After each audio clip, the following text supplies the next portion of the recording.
नमस्कार। अगर आप यूपीएससी, एसएससी या किसी भी स्टेट पीएससी एग्जाम्स की तैयारी कर रहे हैं तो एक टॉपिक है जो बिल्कुल पीछा नहीं छोड़ता। भारत की झीलें यानी important lakes of India. Problem यह है कि किताबों में इतने सारे फैक्ट्स भरे हैं ना कि दिमाग थोड़ा घूम जाता है। कहाँ फ्रेश वाटर है, कहाँ सॉल्ट वाटर है, कहाँ आर्टिफिशियल रिजर्वॉयर्स हैं, ये सब याद रखना काफ़ी मुश्किल हो सकता है, राइट? तो आज की इस चर्चा में हम इन हैवी फैक्ट्स को एक बहुत ही आसान और highly retainable visual cheat sheet में बदलने वाले हैं। चलिए बिना वक्त गवाए सीधा शुरू करते हैं। आज का हमारा रोड मैप कुछ इस तरह दिखेगा। पहले डीकोडिंग लेक ज्योग्राफी, दूसरा रिकॉर्ड ब्रेकिंग इंडियन लेक्स, तीसरा यूनिक फॉर्मेशंस, चौथा क्रैकिंग स्टेट वाइज लोकेशंस और आखिर में final tips and exam simulation. ये फ्लो बिल्कुल उस पैटर्न पर बेस्ड है जिसे कॉम्पिटिटिव एग्जाम्स के एग्जामिनर्स सबसे ज़्यादा पसंद करते हैं। तो सबसे पहला भाग, डीकोडिंग लेक ज्योग्राफी। देखिए, नाम रटने से पहले ना इनकी बुनियादी परिभाषाओं को समझना बहुत ज़रूरी है। यही वो पॉइंट है जहां एक छोटी सी समझ आपको बड़े एग्जाम ट्रैप से बचा सकती है। जैसे कि लगून। ये शब्द सुनने में शायद आम लगे, लेकिन ज्योग्राफी के पेपर का ये ऑल टाइम फेवरेट है। असल में लगून वर्ड इटालियन शब्द लगूना से आया है। सो लगून क्या होता है? बेसिकली ये एक उथली यानी शैलो पानी की बॉडी होती है जो समुद्र या किसी बड़े जल स्रोत से एक सैंडबार या रीफ के जरिए अलग हो जाती है। कोस्टल रीजन्स में मिलने वाले लगून्स पर एग्जामिनर्स हमेशा सवाल पूछते हैं। एक और बड़ा कॉन्सेप्ट है ऑक्सबो लेक। होता क्या है, जब नदी टेढ़े-मेढ़े रास्तों से बहती है ना, तो टाइम के साथ उसका एक हिस्सा मेन फ्लो से कटकर अलग हो जाता है। ये टेढ़ी हुई यू शेप की आकृति ही ऑक्सबो लेक कहलाती है। इसका एक जबरदस्त एग्जाम्पल है बिहार की कुनवर लेक, जो एशिया की सबसे बड़ी फ्रेश वाटर ऑक्सबो लेक है। ये सीधे एग्जाम पेपर में प्रिंट होने की ताकत रखती है। आगे बढ़ते हैं दूसरे सेक्शन की तरफ, रिकॉर्ड ब्रेकिंग इंडियन लेक्स। आप तो जानते ही हैं एग्जाम्स में इन सुपरलेटिव्स का यानी सबसे बड़ी, सबसे लंबी, अलग ही जलवा होता है। सवाल आते हैं तो इनका अंतर याद रखना बेहद जरूरी है। लार्जेस्ट फ्रेश वाटर लेक पूछा जाए, सीधा जवाब जम्मू एंड कश्मीर की वुलर लेक, जो टेक्टोनिक फोर्सेस से बनी और झेलम नदी से पानी लेती है। वहीं अगर पूछा जाए लार्जेस्ट आर्टिफिशियल लेक, तो आंसर होगा गोविंद बल्लभ पंत सागर, जो रिहंद डैम पर बनी है और यूपी-एमपी के बॉर्डर पर स्थित है। ये कंपैरिजन एक गोल्डन चीट शीट है। अब इस नंबर पर थोड़ा गौर कीजिए, 96.5 किलोमीटर्स। जी हां, इतनी लंबी है केरला की वेम्बनाड लेक। ये भारत की सबसे लंबी झील है और केरला के लोकल लगून नेटवर्क्स का हिस्सा है, जिन्हें वहां कयाल कहा जाता है। इतनी लंबाई ही इस झील की सबसे बड़ी पहचान है।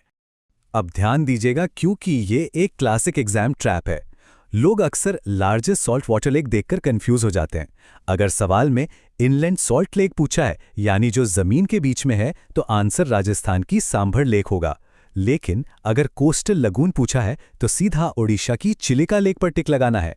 बस इस छोटे से वर्ड प्ले को पकड़ना है। तीसरा भाग, यूनिक फॉर्मेशंस और एग्जाम डार्लिंग्स।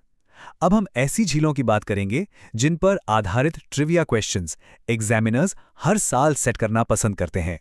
सोचकर देखिए, आसमान से एक उल्का पिंड यानी मीटियोराइट जमीन पर गिरता है और वहां एक झील बन जाती है। महाराष्ट्र की लोनार क्रेटर लेक बिल्कुल ऐसे ही बनी थी। इसे एक नेशनल जियो हेरिटेज मॉन्यूमेंट भी बनाया गया है। इसका पानी खारा और अल्कलाइन है और कभी-कभी मिस्टीरियस तरीके से बिल्कुल गुलाबी हो जाता है। ऐसे फैक्ट्स तो एग्जाम में डेफिनेटली ध्यान खींचते हैं। लेकिन झीलें सिर्फ जियोलॉजिकल वंडर्स नहीं होती, उनका इकोलॉजिकल महत्व भी होता है। गुजरात की नल सरोवर या ओडिशा की चिल्का जैसी झीलें रामसार साइट्स हैं। मतलब यहाँ फ्लेमिंगोज और पेलिकन्स जैसे हजारों प्रवासी पक्षी रुकते हैं। एनवायरनमेंट और इकोलॉजी वाले सेक्शन में ये एग्जामिनर का फेवरेट सवाल होता है। थोड़ा इकोलॉजी से निकलकर एक रहस्य की बात करते हैं। उत्तराखंड की बर्फीली चोटियों में एक झील है, रूपकुंड। इसे मिस्ट्री लेक या स्केलेटन लेक भी कहा जाता है। पता है क्यों? क्योंकि 1942 में इसके किनारे सैकड़ों ह्यूमन स्केलेटन्स मिले थे। ऐसे सरप्राइजिंग फैक्ट्स सीधे ऑब्जेक्टिव क्वेश्चंस में आ जाते हैं। और अब चलते हैं अपने नॉर्थ ईस्ट की तरफ, मणिपुर की लोकटक लेक। ये पूरे नॉर्थ ईस्ट की सबसे बड़ी फ्रेश वाटर झील है। और इसकी सबसे अनोखी बात क्या है? इस पर तैरते हुए गोल आकृति के घास के टुकड़े मिलते हैं, जिन्हें फुमडीज कहते हैं। और तो और यहीं पर है केबुल लमजाओ, पूरी दुनिया का इकलौता फ्लोटिंग नेशनल पार्क। नो वे कि एग्जामिनर इस फैक्ट को इग्नोर कर दे। चौथा section, cracking state wise locations. यहां आते हैं उन चीट कोड्स पर जो आपको एमसीक्यूज मैच करते वक्त जादू की तरह काम आएंगे। सबसे पहली ट्रिक है नाग और नागिन रूल। अगर किसी झील के नाम के आखिर में नाग या नागिन लगा हो, जैसे वेरीनाग, शेषनाग, अनंतनाग या नागिन लेक, तो आंख बंद करके जम्मू एंड कश्मीर टिक कर दीजिएगा। ये रूल लगभग हर बार बिल्कुल सही बैठता है। दूसरा असरदार नियम है तल रूल। नाम के एंड में तल दिखे, समझ लीजिए इसका सीधा कनेक्शन उत्तराखंड से है, खासतौर पर वहां के कुमाऊं रीजन से, जिसे लेक डिस्ट्रिक्ट भी कहा जाता है, जैसे भीमतल, नैनीताल, सत्ताल, देवताल। सिर्फ इस एक वर्ड से आप सही स्टेट पकड़ लेंगे। लेकिन रुकिए, एग्जामिनर्स इतने भी भोले नहीं हैं। वो इन्हीं के एक्सेप्शन से पेपर टफ बनाते हैं, इसलिए इन एग्जाम ट्रैप से थोड़ा सावधान रहिए। सूरज ताल और चंद्रताल देखें तो हिमाचल प्रदेश टिक करना है, सूरजकुंड आए तो हरियाणा जाना है, और भोजताल दिखे तो जवाब मध्य प्रदेश होगा। बस इन एक्सेप्शंस को ध्यान में रखिए, फिर ताल रूल कभी धोखा नहीं देगा। आखिरी पड़ाव, final tips and exam simulation. चलिए, अभी तक जो सीखा उसको थोड़ा टेस्ट करते हैं और एग्जाम वाले प्रेशर को फील करते हैं। ये रहा एक एग्जाम स्टाइल सवाल। Which of the following lakes of India is not a lagoon? इनमें से कौन सी झील एक लगून नहीं है? Option 1 Kolleru, option 2 Pulicat, option 3 Loktak, option 4 Chilika. कुछ सेकंड्स लीजिए और अपने दिमाग में जवाब सोचिए। और इसका बिल्कुल सही जवाब है ऑप्शन 3 लोकटक लेक। पुलिकत और चिलिका दोनों फेमस कोस्टल लगून्स हैं। कोलेरू डेल्टाइक एनवायरनमेंट का हिस्सा है, लेकिन लोकटक एक फ्रेश वाटर झील है। ऐसी क्लैरिटी होना तो नेगेटिव मार्किंग का तो सवाल ही पैदा नहीं होता। तो आज का ये विश्लेषण यही पूरा होता है। भारत के प्रमुख जलप्रपातों यानी वाटरफॉल्स का पूरा कच्चा चिट्ठा खुलने वाला है। एसएससी और यूपीएससी जैसी परीक्षाओं की तैयारी में ये टॉपिक किसी खदान से कम नहीं है। आज इन जटिल भौगोलिक तथ्यों को एक ऐसे शानदार मेंटल मैप में बदल दिया जाएगा कि ये हमेशा के लिए दिमाग में छप जाएंगे। तो चलिए, बिना किसी देरी के सीधे मुद्दे पर आते हैं। आज के इस सफर में क्या क्या कवर होने वाला है, जरा उस पर नजर डाल लेते हैं। सबसे पहले ऊंचाई के उस मशहूर विवाद को सुलझाएंगे, फिर पश्चिमी घाट और कुछ मजेदार निमोनिक्स देखेंगे। इसके बाद मध्य भारत में नर्मदा और राजस्थान के वाटरफॉल्स की सैर होगी, फिर चलेंगे पूर्वी और पूर्वोत्तर भारत के शानदार नज़ारों की ओर, और अंत में विगत वर्षों के सवालों के साथ एक क्विक टेस्ट होगा। तो शुरुआत करते हैं अपने पहले और सबसे दिलचस्प टॉपिक से, ऊंचाई का विवाद। परीक्षाओं में अक्सर ये सवाल फंसा देता है कि भारत का सबसे ऊंचा जलप्रपात आखिर है कौन सा, कुंचिकल या जोग? इन दोनों का डेटा सब कुछ साफ कर देता है। एक तरफ 455 मीटर की ऊंचाई वाला कुंचिकल है जो वराही नदी पर है, और दूसरी तरफ 253 मीटर ऊंचा शरावती नदी का जोग जलप्रपात। तकनीकी रूप से कुंचिकल कुल ऊंचाई में सबसे आगे है, लेकिन जब बात बिना रुके एकदम सीधे गिरने वाले यानी फ्री फॉल जलप्रपात की आती है तो जोग फॉल्स बाजी मार ले जाता है। अब इसे और थोड़ा गहराई से समझते हैं। कुंचिकल असल में एक सीढ़ीदार या टियर्ड जलप्रपात है। इसका मतलब है कि पानी नीचे गिरते समय चट्टानों से टकराता है और प्राकृतिक सीढ़ियों से होते हुए आता है। लेकिन जोग जलप्रपात एक प्लंज वाटरफॉल है। यहां पानी चट्टान का संपर्क पूरी तरह छोड़कर हवा में सीधे गोता लगाता है, बिल्कुल एक फ्री फॉल की तरह। है ना कमाल का अंतर? आगे बढ़ते हैं अपने दूसरे भाग की ओर, पश्चिमी घाट और उन्हें याद रखने के कुछ बेहद मजेदार निमोनिक्स। जोग जलप्रपात कोई एक धारा नहीं है, बल्कि ये 4 अलग अलग धाराओं से मिलकर बनता है, जिनके नाम हैं राजा, रोरर, रॉकेट और रानी।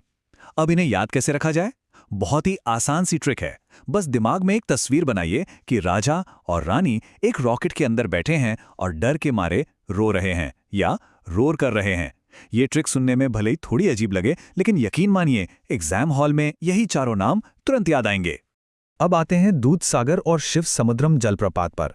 शिव समुद्रम का ऐतिहासिक महत्व तो किसी से छिपा नहीं है।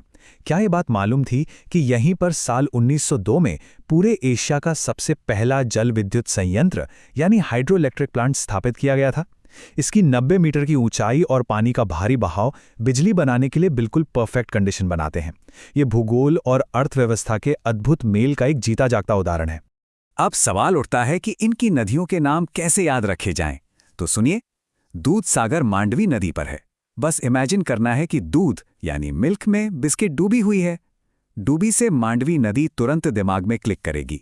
और शिव समुद्रम जो कावेरी नदी पर है, उसके लिए याद रखना है शिव एक वेरी स्मार्ट लड़का है। वेरी से कावेरी नदी अपने आप याद आ जाएगी। कॉम्पिटिटिव एग्जाम्स में एक एक नंबर की लड़ाई होती है और ये छोटी छोटी ट्रिक्स उसमें संजीवनी बूटी का काम करती हैं। चलिए अब पश्चिमी घाट से निकलकर मध्य भारत यानी नर्मदा नदी और राजस्थान के भूभाग की ओर चलते हैं। मध्य प्रदेश में नर्मदा नदी पर बने कपिलधारा और धुआंधार जलप्रपातों से तो अक्सर सवाल बनते ही हैं। कपिलधारा की खासियत यह है कि नर्मदा के अपने उद्गम स्थल अमरकंटक से निकलने के बाद ये पहला जलप्रपात है जो बताता है कि नदी ने भ्रंश घाटी में प्रवेश कर लिया है। दूसरी तरफ है भेड़ाघाट का धुआंधार जलप्रपात।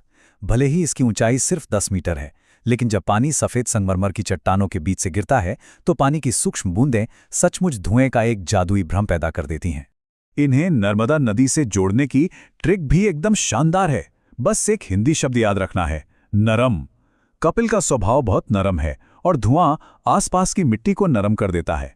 इस नरम शब्द से नर्मदा नदी झट से याद आ जाएगी। कपिलधारा और धुआंधार का नर्मदा से ये कनेक्शन अब शायद ही कभी भूलेगा। धुआंधार जलप्रपात की बात हो रही है तो प्लंज पूल को समझना बहुत जरूरी है।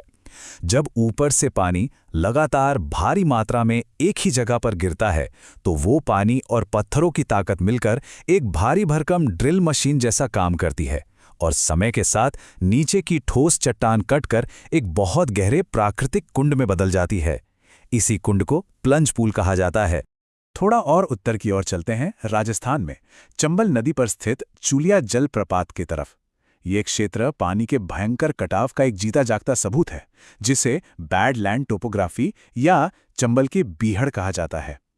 यहाँ नदी के भंवरों ने चट्टानों को काटकर एकदम गोल गोल गड्ढे बना दिए हैं, जिन्हें पॉटहोल्स कहते हैं, और चूलिया जलप्रपात का पानी इन्हीं खतरनाक पॉटहोल्स में गिरता है। प्रकृति का ये विनाशकारी रूप भी अपने आप में अद्भुत है। एक बहुत ही दिलचस्प ट्रैप है जहां एग्जाम में अक्सर स्टूडेंट्स फंस जाते हैं। बीहड़ नदी पर स्थित चचाई जलप्रपात और इंद्रावती नदी पर स्थित चित्रकूट जलप्रपात के बीच का अंतर। ध्यान रखने वाली बात यह है कि चचाई को सिर्फ मध्य प्रदेश का न्यागरा कहा जाता है, जबकि चित्रकूट, जो मानसून में घोड़े की नाल जैसा आकार ले लेता है, उसे पूरे भारत का न्यागरा माना जाता है। तो इस बारीक से अंतर को लेकर बिल्कुल भी कंफ्यूज नहीं होना है। अब रुख करते हैं अपने चौथे भाग की ओर, पूर्वी और पूर्वोत्तर भारत के शानदार और आश्चर्यजनक जलप्रपात। झारखंड की राजधानी रांची का नाम आते ही झरनों की याद आना स्वाभाविक है। आखिर इसे झरनों का शहर जो कहा जाता है। यहीं स्वर्णरेखा नदी पर मौजूद है 74 मीटर ऊंचा हुंडरू जलप्रपात। छोटा नागपुर पठार की कठोर चट्टानों से नीचे गिरता ये जलप्रपात एक विशाल भौगोलिक संरचना है, जो देखने में जितना खूबसूरत है, एग्जाम के नजरिए से उतना ही महत्वपूर्ण भी। असल में हुंडरू जलप्रपात निक पॉइंट का एक बहुत ही क्लासिक उदाहरण है। ये थोड़ा तकनीकी शब्द लग सकता है, लेकिन इसका मतलब सीधा सा है। जब टेक्टोनिक हलचलों से जमीन अचानक ऊपर उठ जाती है तो पुरानी ढलान और नई ढलान के बीच एक एकदम से गिरावट या कगार बन जाता है। हुंडरू में बिल्कुल यही भौगोलिक घटना देखने को मिलती है। अब जरा ऊंचाई के इस दिलचस्प तुलना को देखते हैं। कुंचिकल और जोग तो हमने देखे, लेकिन मेघालय का नोहकलिकाई जलप्रपात एक अलग ही लीग में नजर आता है। 340 मीटर की जबरदस्त ऊंचाई वाला यह एक बेहद लंबा प्लंज वाटरफॉल है, और सबसे अनोखी बात, इसका पानी किसी नदी से नहीं बल्कि सीधे बारिश से आता है। आखिर ये चिरापुंजी के पास जो है, जिसे दुनिया में सबसे ज्यादा बारिश वाले इलाकों में से एक गिना जाता है। तो थ्योरी और ट्रिक्स तो बहुत हो गईं। अब समय है भाग 5 का, जहां हम इन सीखी हुई बातों को पुराने वर्षों के प्रश्नों पे टेस्ट करेंगे। अब इन जोड़ों को मिलाने की कोशिश करते हैं। जोग फॉल्स, शिव समुद्रम और धुआंधार हमारी ट्रिक्स कैसे काम आती हैं देखिए। जोगिरा सारारा से जोग और शरावती नदी तुरंत मैच हो गए। वेरी स्मार्ट शिव से शिव समुद्रम और कावेरी की जोड़ी बन गई। और वो नरम धुआं वाली मिट्टी वाली बात याद है ना, उससे धुआंधार और नर्मदा नदी एकदम सटीक बैठ गए। देखा, जिन सवालों में लोग मिनटों लगाते हैं वो ट्रिक से सेकंडों में हल हो गए। अब एक नज़र इस बेहद क्लासिक सवाल पर, किस जलप्रपात को लोकप्रिय रूप से भारत का नियाग्रा कहा जाता है? ये प्रश्न जानबूझकर ये टेस्ट करने के लिए डाला जाता है कि क्या राष्ट्रीय और स्थानीय उपाधियों के बीच का कन्फ्यूजन दूर हुआ है या नहीं। और इसका एकदम सटीक जवाब है इंद्रावती नदी पर स्थित चित्रकूट जलप्रपात। तो क्या आज सीखी गई ये निमोनिक ट्रिक्स मज़ेदार लगी? जब मुश्किल तथ्यों को विजुअल्स और इन चटपटी कहानियों के साथ जोड़ा जाता है तो वो हमेशा के लिए याददाश्त का हिस्सा बन जाते हैं। अब सोचने वाली बात यह है कि इस तरह की और कौन सी नई और अतरंगी ट्रिक्स बनाई जा सकती हैं जो मुश्किल से मुश्किल टॉपिक को भी चुटकियों का खेल बना दें। इसी विचार के साथ आज के इस एक्सप्लेनर को यहीं रोकते हैं।